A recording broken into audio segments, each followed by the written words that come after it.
La Ioniq 5 pourrait voir le jour avec une batterie de Kia EV6. Ah bah, il serait temps, en même temps.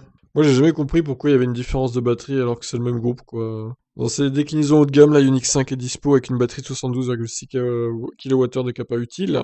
C'est moins que la Kia EV6 qui est uniquement dotée de 77,4, afin de mieux marquer sa différence. Toutefois, la Ioniq 5 pourrait rapidement se mettre à jour, c'est ce que révèle le site ET News, aucun rapport avec les extraterrestres, hein, qui affirme que Hyundai aurait déjà présenté une version mise à jour de la Ioniq 5.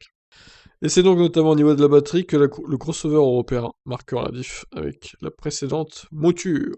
D'après le média local, la Ioniq 5 embarquera 32 modules, 384 cellules, afin d'offrir une batterie de 77,4 kWh.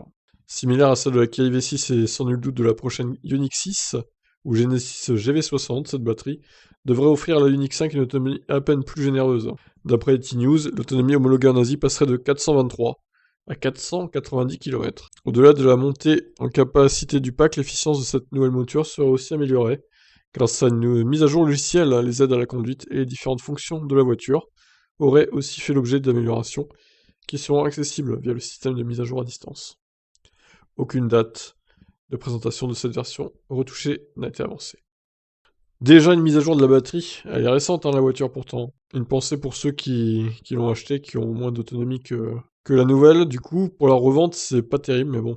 C'est le jeu aussi hein, des voitures électriques. Ça évolue tellement vite qu'au final, au bout de 6 mois, 1 an, ta voiture est déjà dépassée par d'autres. Quoi. C'est assez fou. Donc voilà, qu'en pensez-vous de cette nouvelle, qui pour l'instant est au stade de la rumeur? Je vous laisse réagir.